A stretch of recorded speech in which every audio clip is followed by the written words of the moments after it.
Baik pemirsa, kembali di lobi belajar lebih memahami, masih bersama Fenty Zulan dan juga Bapak Bahtiono di sini. Apa kabar Pak Bahtiono? Baik. Ya. Luar biasa, sehat Pak ya? Sehat. Sehat, Masya Allah. Kayaknya tambah muda setiap tahun nih Pak Bahtiono. Iya, harus tambah muda. Lebih fresh. Semangatnya juga muda. Nah, ini Pak Bahtiono, tadi kita sudah menyaksikan VT ya mengenai pengelolaan limbah di Kota Surabaya. Namun sebelum kita membahas itu, ya, ini kan ada pansus ya Pak ya. Nah, kita ingin tahu nih Pak, sebagai pemirsa di rumah juga, sebenarnya pansus ini dibentuknya inisiasi dari siapa? Dari DPRD atau dari pemerintah kota? Ya, jadi untuk membentuk suatu raperda itu ada dua, inisiatif dari DPRD Kota Surabaya atau dari pemerintah kota. Nah, terkait dengan raperda sistem pengelolaan air limbah domestik dipansuskan di DPRD Kota Surabaya, ini adalah inisiatif dari pemerintah Kota Surabaya. Nah, kota besar seperti ini memang harus air limbahnya itu dikelola, ya, seperti negara-negara maju lainnya, agar juga bisa mengurangi pencemaran, polusi, bahkan juga sakit penyakit. Tujuan utama yaitu agar Surabaya benar-benar green and clean. Jadi diinisiasi oleh pemerintah kota. Nah, untuk itu kita pengen tahu nih Pak, sebenarnya apa sih latar belakangnya kok tiba-tiba kita bentuk pansus, apa seurgensi itu kah di Kota Surabaya ini? Iya, jadi memang ini harus segera dibentuk karena bagaimanapun kota besar itu, apalagi Surabaya ini dataran rendah dan padat penduduk juga, maka segala sesuatunya juga harus dikelola secara baik, secara modern, hingga tidak ada pencemaran sama sekali. Contoh tentang ruang terbuka hijau, Surabaya satu-satunya kota kabupaten yang memenuhi itu. Jadi sampai mendapat Piala Adipura mulai zaman Orde Baru sampai saat ini. Sampai saat ini, jadi kita pertahankan, bahkan ruang terbuka hijaunya juga harus senantiasa bertambah. Nah, tentang untuk saluran, sistem pengelolaan ini juga harus dikelola. Kalau sekarang Surabaya hampir seluruhnya jalan di kampung-kampung itu pun sudah dibangun. Ya, ada sistem pavimisasi, juga ada ruang terbuka hijau juga ada di sana. Sehingga fungsi resapan-resapan itu tetap masih bisa optimal. Termasuk penerangan jalan umum. Nah, saat ini kita merambah ke pengelolaan air limbah.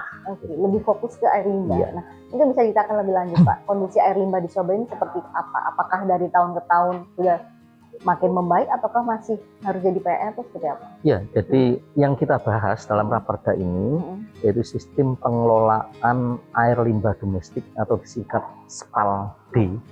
Sistem pengelolaan air limbah domestik ini dibagi dua. Ada grey water, ada black water. Yang grey water tadi itu adalah limbah-limbah selain, mohon maaf, tinja. Ya. Rumah tangga berarti? Ada rumah tangga, ada perusahaan, ada depot restoran, itu kan juga mengeluarkan limbah-limbah itu ya, tempat-tempat usaha. Itu juga nanti ada saluran tertentu.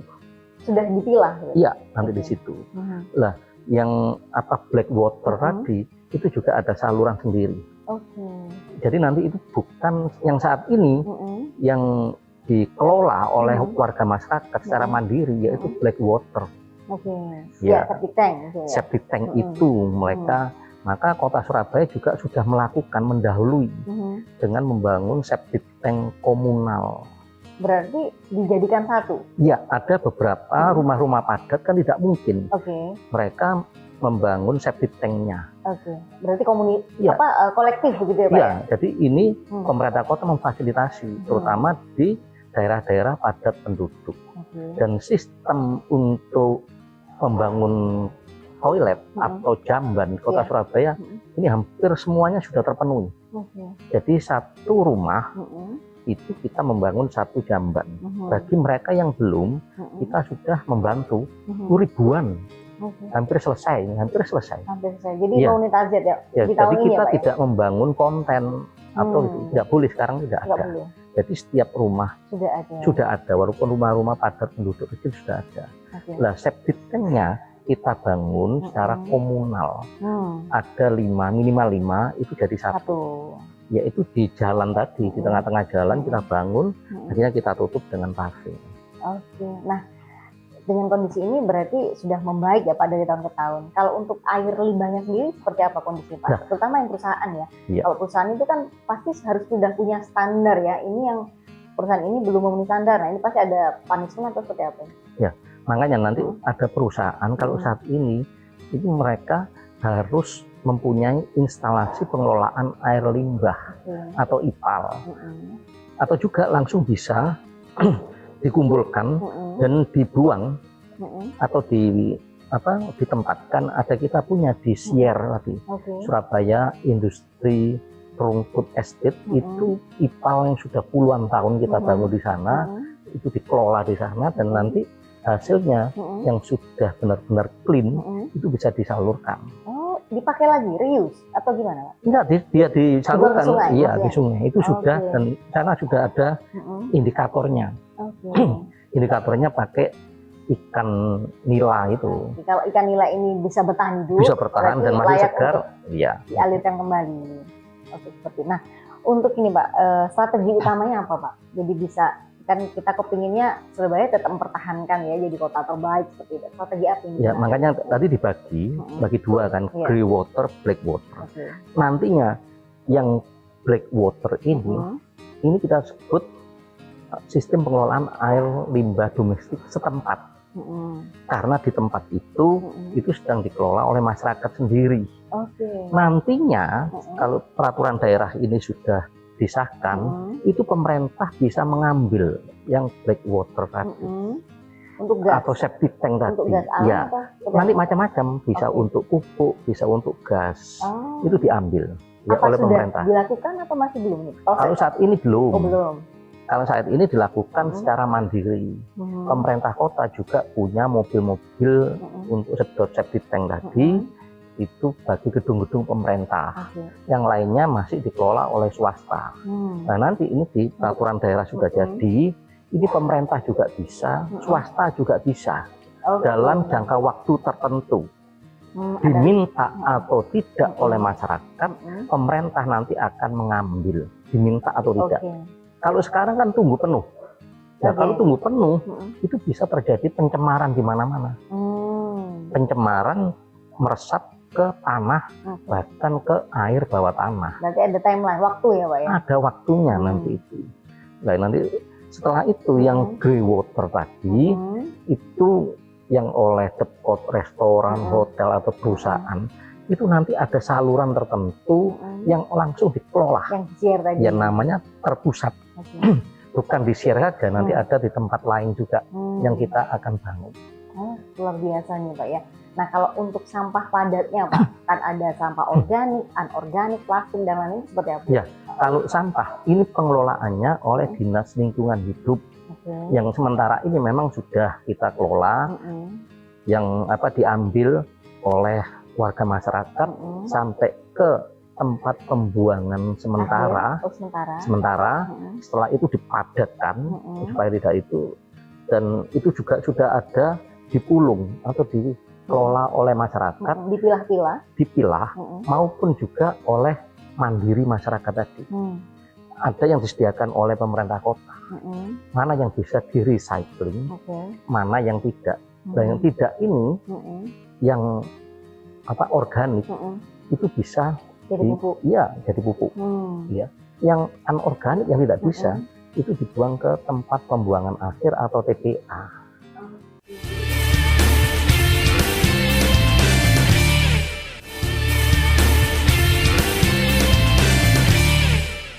Baik Pak Baktiono, ini saya mau menanyakan lagi mengenai peran masyarakat ya. Tentunya suatu program ini tidak akan berhasil kalau nggak ada dukungan dari masyarakat, terutama sebagai pelaku. Nah ini bagaimana Pak? Maksudnya tanggapan mereka dengan adanya pengelolaan limbah ini seperti apa? Responnya?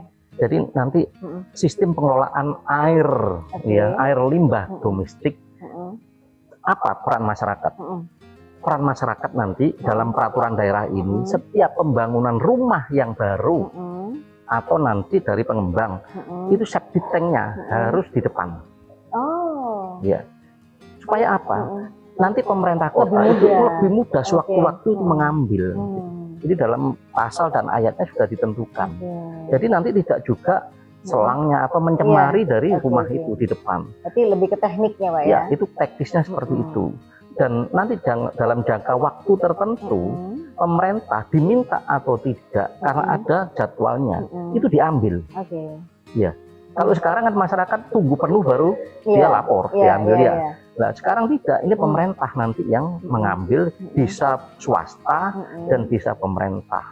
Tentang anggarannya, ini nanti anggaran ini kita nanti kira-kira, ini nanti kita sedang bahas, ini mirip PDAM.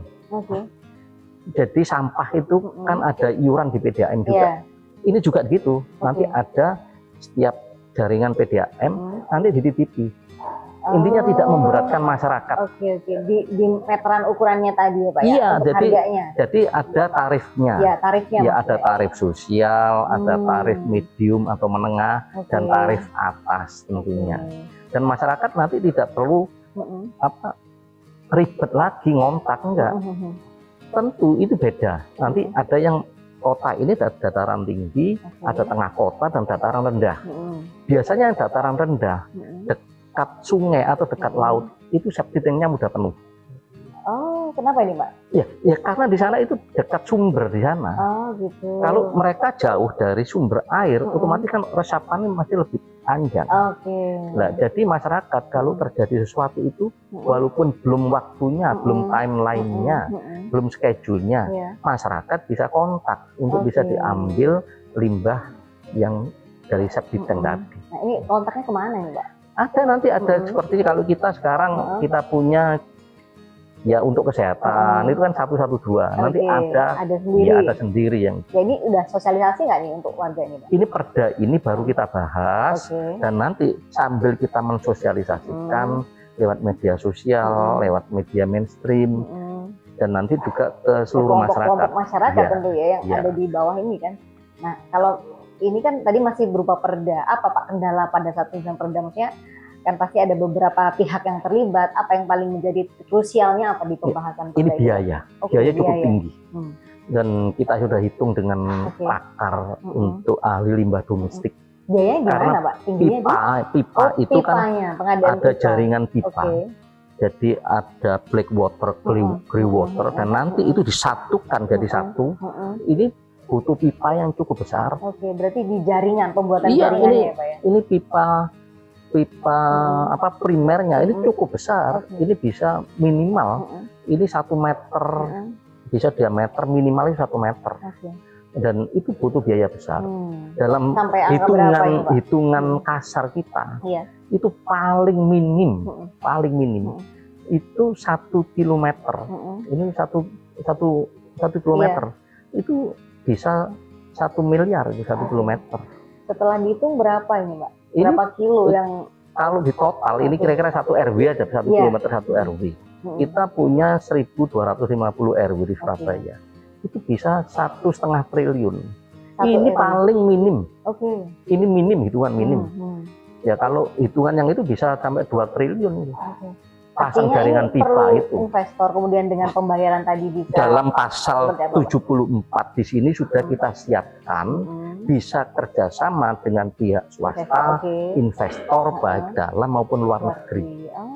Karena kita sudah mencontoh, kita sudah melihat ada 2 daerah yang sudah ada. Dari mana saja? Yaitu di Kabupaten Badung, di Provinsi Bali, ya, yang daerah Pantai Kute, Legian dan sekitarnya itu sudah kerjasama.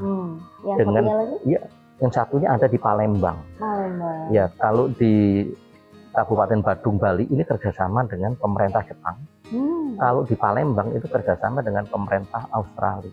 Ini rencananya Surabaya dengan siapa Pak? Ini belum. Belum. Tapi Surabaya pasti nanti lebih efektif karena waktu kita lihat yang di Kabupaten Badung 25 tahun yang lalu itu membangunnya 5 tahun. Seluruh jaringan yang ada di Kabupaten Badung dan Kota Denpasar itu 5 tahun lebih dan itu mengganggu dan merusak badan jalan. karena dia pakai box culvert, pakai beton itu. Nah, di Kota Surabaya sudah kita rancang. Nanti ini masangnya tidak sampai mengganggu jalan dan merusak badan jalan, sehingga lalu lintas tetap lancar. Karena sistem pembangunannya kita meniru seperti pemasangan pipa yang dilakukan oleh PDAM. Oh, jadi secara teknik ini lebih efisien gitu ya Pak ya? Iya, dan lebih efisien, pasti nanti lebih efisien. Kalau target pengerjaannya mulai kapan nih Pak? Tentunya setelah peraturan daerah ini selesai, estimasinya ini? Jadi ada 2. Perda ini dilakukan untuk existing keadaan kota saat ini, ya, yang ada harus dilega karena peraturan daerah itu berlaku, sudah disahkan. Dan juga yang akan datang sudah kita rancang saat ini dan yang akan datang. Yang saat ini ya apa adanya seperti ini, kita ambil secara manual. Untuk septic tanknya misalnya kita pakai mobilnya pemerintah kota, ada pihak swasta, dan yang bisa kita lakukan yaitu tentang informasi timeline tadi untuk itu.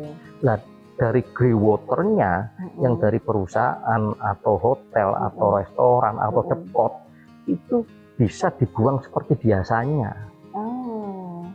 Intinya nanti yang ke depan di Kota Surabaya ini harus tidak ada genangan air kecuali sungai atau jaluran irigasi. Sekarang kan di saluran-saluran itu masih ada air, dan nanti air itu kita sudah alirkan lewat pipa-pipa tadi. Jadi satu ini. Karena air yang saat ini itu dari limbah rumah tangga yang banyak. Makanya coba kita lihat kalau pagi hari itu pasti kan banyak warnanya putih. Ya karena campur sana air sabun, air cucian, air ini, dan itu nanti ada standarisasi juga tentang air sabun, tentang limbah cucian itu ada standarisasinya. Artinya supaya nanti bisa terurai. Untuk penggunaan sabun atau seperti apa maksudnya Pak? Nanti. Makanya kami sampaikan untuk perda ini saat ini dan akan datang. Ya, yang akan datang kita atur lebih detail, termasuk salurannya kalau sudah tersedia. Jadi nanti di saluran-saluran itu hanya untuk apa? Menampung air hujan. Karena sudah ada saluran tersendiri yang nanti disiapkan dalam pengelolaan air limbah domestik dalam peraturan daerah ini. Nah, sebenarnya Pak, dengan adanya pembangunan instalasi pipa yang luar biasa ini ada efek untuk pengurangan banjir nggak sih Pak? Nanti pasti ya. Karena apa? Karena saluran yang ada saat ini, saluran ini yang sudah ada airnya, ada lumpurnya, itu sudah tidak ada lagi. Karena kita alirkan air limbah domestik di rumah tangga, depot, hotel tadi, itu bukan dibuang di saluran, tapi dalam pipa-pipa ini yang nanti dikelola oleh pemerintah kota. Hasil pengelolaan air tadi yang sudah dijernihkan, difilter, dan juga sudah diberi pengaman, itu bisa digunakan lagi untuk warga masyarakat sebagai bahan baku di PDAM, sehingga kita tidak mengurangi lagi mengambil dari sungai. Nah, tadi kan ada Kota Bandung yang dari Jepang ya Pak ya. Nah, ini yang sudah terjadi di sana seperti apa Pak? Maksudnya untuk penggunaannya selain untuk gas, untuk apa saja Pak manfaatnya nanti? Ada gas yang black water tadi, bisa untuk pupuk, bisa untuk pembangkit tenaga listrik. Nah ini ya, yang listrik itu seperti apa Pak? Bisa diceritakan lebih spesifik? Ya, kalau itu kerjasama nanti dengan Dinas Lingkungan Hidup, seperti pengelolaan di tempat pembuangan akhir TPA yang ada di Benowo. Itu nanti dijual ke PLN dan dapat hasil lagi. Dan untuk kegiatan listrik di sana. Kalau yang pengelolaan limbah ini apa Pak? Di bawah instansi apa nanti ya? Untuk pengelolaan sistem air limbah domestik, ini nanti di bawah instansi DSDABN, Dinas Sumber Daya Air Bina Marga, yang saat ini mengatasi tentang saluran, pembangunan jalan, juga masalah banjir. Tapi bukan dinas ini saja, tapi harus secara menyeluruh dinas-dinas lain juga harus jadi satu untuk turut mensukseskan ini. Karena ini juga sistemnya tidak mudah ini. Jadi bukan tanggung jawab dari satu dinas saja. Oke. Nah, untuk yang selama ini terjadi ya Pak ya, kan sudah ada dinas di SDABM ini ya Pak ya. Nah, nanti apakah juga dengan PDAM ini seperti apa nantinya? Ya, makanya karena tadi meniru ya sistem pipa yang dari kita PDAM. Kita sudah mengundang dari Perseroda, kalau saat ini perusahaan daerah air minum, untuk turut berperan serta di sini. Karena mereka punya sistem untuk pemasangan pipa ini yang cukup luar biasa. Jadi tidak mengganggu badan jalan, tidak mengganggu pemakai jalan. Jadi PDAM ini dalam memasang pipa-pipa, baik pipa primer yang besar, pipa sekunder yang sedang, itu mereka sistemnya sistem ditarik. Jadi pipanya ditanam di permukaan tanah yang lentur atau tanah liat, setelah itu ditarik dalam berapa puluh meter, ditarik terus, ditarik sampai berapa ratus meter. Jadi tidak merusak badan jalan dan tidak mengganggu pemakai jalan karena sistemnya tadi ditarik pipanya tadi, bukan digali lagi. Oke, artinya lentur atau seperti apa ya? Ya, jadi pipa PDAM sekarang ini bahannya bukan bahan pipa baja, bukan. Jadi pipanya pakai pipa PU, bukan PVC lagi. Ini lebih lentur lagi, polyethylene. Jadi ini lebih tahan sampai ratusan tahun dan elastis dan tahan terhadap karat, tahan terhadap itu, dan alirnya ini lebih licin. Jadi termasuk juga zat kimia ya kan, yang paling banyak kan zat kimia. Jadi ini sudah tahan, sudah teruji. Dan ini pipa yang terakhir yang paling bagus untuk saat ini. Makanya tadi biaya instalasinya luar biasa ya Pak ya. Iya, jadi mudah-mudahan nanti dengan pemasangan sistem pipanya kalau dari PU tadi seperti PDAM itu nanti bisa mengurangi biaya. Karena tidak merusak badan jalan, tidak mengganggu pemakai jalan. Kalau misalnya kita gali, itu ongkos gali juga mahal. Luar biasa. Nanti setelah menutup, di sana ada jaringan-jaringan lain, dan juga membangun aspal atau paving itu juga tidak mudah.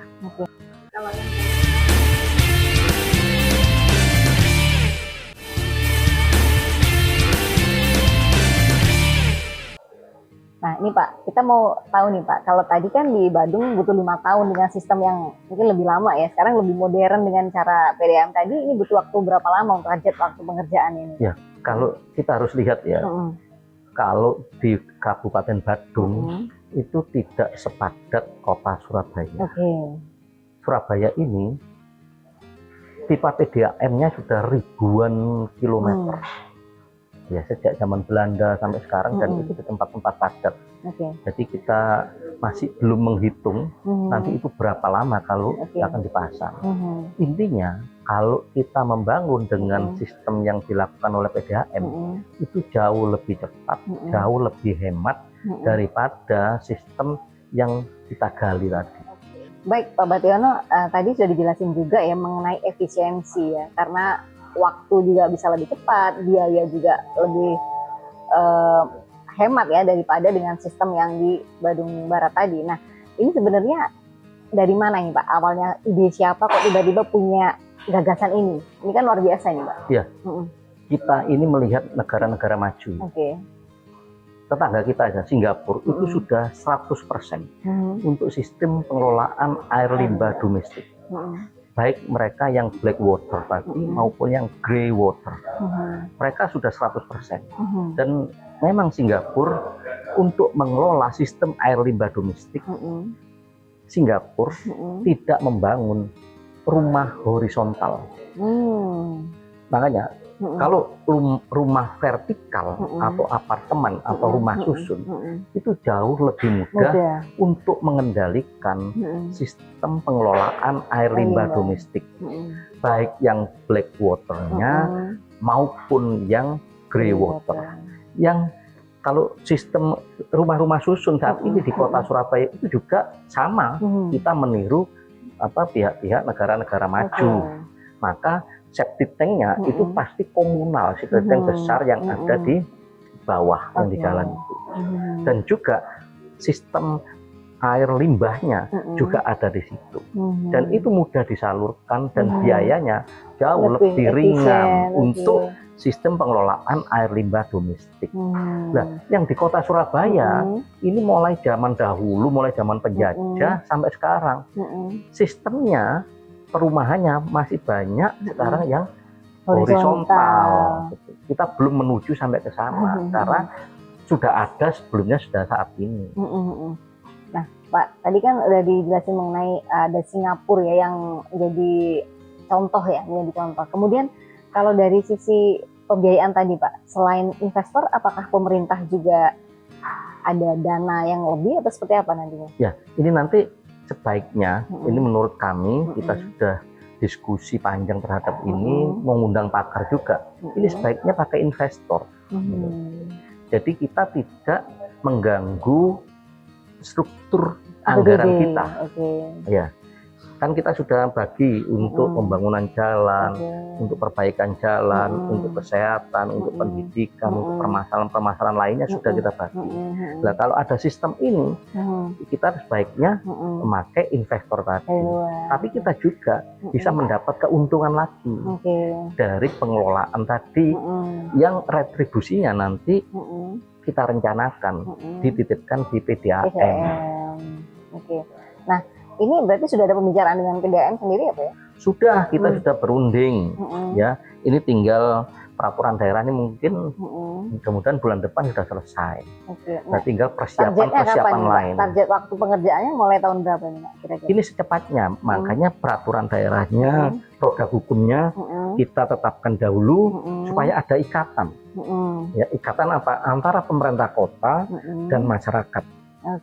Nah, kendala saat ini apa Pak pada saat pembuatan pansus, apa kendala yang ditemui di masyarakat ini? Ya, saat ini kita masih perlu mengkaji lagi kira-kira nanti ini dititipkan di mana untuk tarian masyarakat. Di PLN atau di PDAM. Tapi kita lebih condong ke PDAM. Iya. Karena PDAM ini instansi atau BUMD-nya pemerintah kota. Terus yang perlu dilakukan kajian lagi oleh pemerintah kota, berapa besaran tadi nilainya tadi. Kalau sampah kan sudah ada kita ya, di PDAM itu 5.000 ya. Kalau ini berapa kira-kira? Di masyarakat yang tarif sosialnya berapa, tarif menengahnya berapa, tarif tingginya berapa, ini perlu kajian. Sehingga begitu ditetapkan, kajian ini bisa berlaku lama. Atau ini ditetapkan dalam peraturan daerah, atau nanti tarifnya, retribusinya lewat peraturan wali kota. Ini perlu dilakukan kajian, dan dalam minggu-minggu ini pemerintah kota sedang melakukan kajian. Nah, kalau dari sisi area Pak, misalnya mana dulu nih yang mau dikerjakan biasanya nanti? Ya, kalau area tentunya kita sudah punya penduduk-penduduk padat yang septic tanknya itu komunal. Berarti itu dulu yang dikerjakan? Itu di dulu. Setelah itu mana? Rusun, rumah-rumah susun. Setelah itu mana? Apartemen. Nah, dari situ nanti kita pasang jaringan-jaringan itu tadi. Kita sudah jelas di sana. Dan nanti yang di masyarakat, makanya perda ini kita bagi untuk saat ini dan akan datang. Gitu. Yang untuk saat ini ya apa adanya saat ini, kita tetap bisa melayani masyarakat. Karena apa? Tentu yang kita saat ini yang kita bisa kelola lebih dahulu, yaitu yang black water, yang septic tank tadi.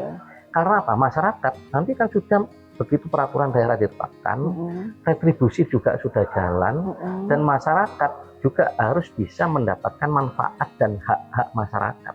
Nah, itu apa saja Pak? Yang nanti dikembalikan ke masyarakat? Kita ambil apa black waternya, septic tanknya itu kita ambil, diminta atau tidak. Yang tadi ya, artinya masyarakat tidak perlu mengeluarkan biaya. Tidak perlu mengeluarkan biaya lagi karena masyarakat sudah membayar retribusi tadi.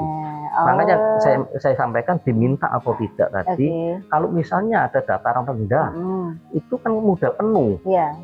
Lah itu belum timelinenya seperti daerah lainnya. Masyarakat tadi bisa telepon atau kontak untuk bisa diambil. Jadi tidak perlu menunggu sampai meluap atau penuh. Dan di masyarakat yang lainnya itu ada timelinenya. Makanya diminta atau tidak, pemerintah bisa mengambil untuk limbah tadi. Nah, kalau untuk pengelolanya sendiri Pak, katanya ini sudah diambil yang black water, yang grey. Nah ini bisa diceritakan lebih lanjut nggak Pak, proses pengolahannya sendiri seperti apa? Proses pengolahannya nanti itu kalau ini dari pihak-pihak yang sudah negara maju ya, investor tadi, itu di suatu tempat. Tapi kalau Surabaya tidak mungkin satu tempat, ya paling tidak dibagi 5 tempat. Ya, karena terlalu lebar, terlalu banyak, terlalu padat terlalu padat. Paling tidak ada 5. Ada Surabaya Utara, Surabaya Selatan, Timur, Barat, dan Tengah. Ya, kalau tengah ini bagaimana? Ini kan nggak mungkin di sini. Ini kan harus di pinggir-pinggir sana. Ini dijadikan satu dengan mana yang tengah ini. Berarti ini masih belum diputuskan ya? Belum. Paling tidak kan punya angan-angan dan rancangan ini. Dan kita sudah diskusi kalau satu tempat ini tidak mungkin untuk itu. Maka harus dibagi beberapa tempat. Nah, pihak mana saja nih Pak yang dilibatkan pada saat proses pengolahannya ini Pak? Ya tentu, makanya ini tidak bisa dilakukan oleh DSDABM sendiri ya. Tidak bisa. Memang pengajuan raperda ini lewat Dinas Sumber Daya Air Bina Marga. Memang oleh itu. Tapi dalam pelaksanaannya tidak bisa dilakukan oleh satu instansi saja. Ya. Semua harus terlibat dalam pengelolaan ini. Nah, kalau yang berkaitan dengan kota terbaik kemarin ya Pak ya, untuk pengelolaan limbah ini apa Pak kemarin strategi yang dilakukan kok bisa menang juara 1 itu gimana Pak? Kalau Surabaya ini kan Adipura, itu tentang lingkungan hidup, ruang terbuka hijau, tingkat kepuasan masyarakat, tingkat kesejahteraan masyarakat dibanding kota kabupaten lain, Surabaya lebih baik karena kita sudah menerapkan contoh kalau kesehatan sudahlah. Walaupun tadi pemerintah pusat mengurangi sampai 11 juta kota Surabaya. Surabaya tidak terpengaruh karena Surabaya sudah menganut sistem kesehatannya, yaitu sistemnya sudah menganut dari Perserikatan Bangsa-Bangsa, yaitu UHC, Universal Health Coverage. Jadi hak masyarakat untuk secara pribadi di cover kesehatannya oleh pemerintah kota Surabaya. Asal mau kalau nama di kelas 3 semua digratiskan. Jadi kesehatan ya ini. Belum pendidikan. Pendidikan tadi ini juga ada beasiswa pemuda tangguh, baik SMA, SMK sampai kuliah itu juga kita membantu warga masyarakat. SD, SMP itu gratis. Tingkat kesejahteraan sudah terlihat di sana. Terus tingkat pembangunan jalan semuanya hampir terselesaikan, termasuk paving, aspal, saluran, semua penerangan jalan umum sampai pelosok-pelosok kota Surabaya. Dibandingkan kota kabupaten lain, Surabaya terang benderang. Keren, Masya Allah ya, luar biasa ini. Nah tadi ya dengan grand design yang komprehensif ya, hampir seluruh aspek ini sudah dipikirkan ya untuk bisa berstrategi gimana caranya Surabaya menjadi kota yang terbaik tadi. Nah, kalau dari sini tentu peran masing-masing sektor ya Pak, nggak hanya dari satu instansi tentunya Pak. Ini pihak siapa saja yang ada di belakang ini semuanya? Tentu ini semua adalah wali kota. Karena wali kota adalah ya manajernya kota Surabaya yang dipilih, dipercaya oleh masyarakat untuk bisa membangun, mempertahankan yang baik dan juga menambah kesejahteraan masyarakat. Tentu wali kota, tidak ada yang lain karena memang dia mempunyai otoritas di sini. Tapi ini berkesinambungan ya Pak ya, tentunya kan bertahun-tahun sudah seperti itu ya Pak ya? Ya, jadi hanya kota Surabaya ini kan tidak kebetulan ya, dalam 3 dekade ini hampir 30 tahun, ini wali kotanya dari PDI Perjuangan semua.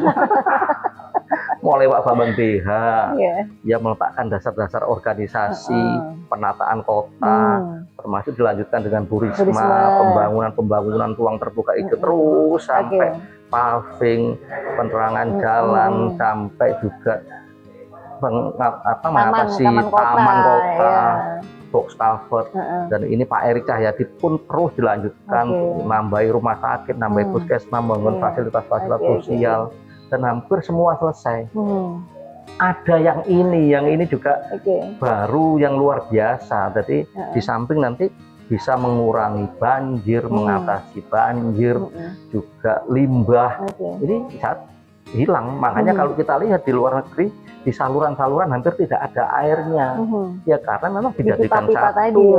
Ada pipa-pipa baik dari limbah air apapun di rumah tangga itu dimasukkan dalam pipa tertentu yang tidak mengganggu masyarakat dan langsung dikelola, di recycling dan bisa dimanfaatkan kembali.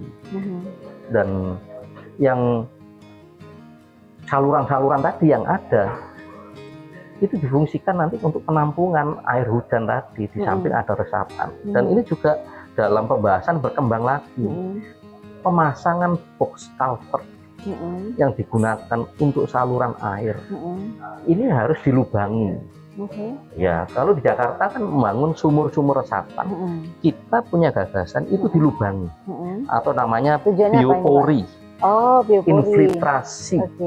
Jadi difilter di sana agar air yang mengalir dalam box culvert itu sampai 33% itu terserap lagi oleh tanah. Jadi bukan langsung dibuang di sungai atau di laut, tapi diinfiltrasi, diserap lagi, jadi dilubang-lubangi.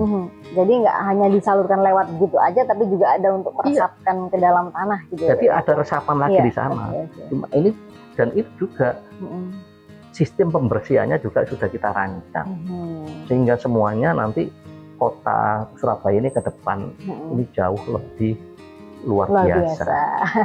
Baik Pak Badiono, nah itu tadi kesimpulan ya. Sebenarnya dengan adanya perda ini, apa harapan Bapak dari untuk masyarakat, untuk stakeholder, pemerintah seperti apa Pak? Ya, harapan peraturan daerah ini nanti kalau sudah disahkan, pemerintah kota bisa melakukan akselerasi untuk percepatan mewujudkan peraturan daerah yang sudah diputuskan, yaitu dalam pengelolaan sistem air limbah domestik, biar nanti langsung warga bisa langsung menikmati. Nah, luar biasa ya.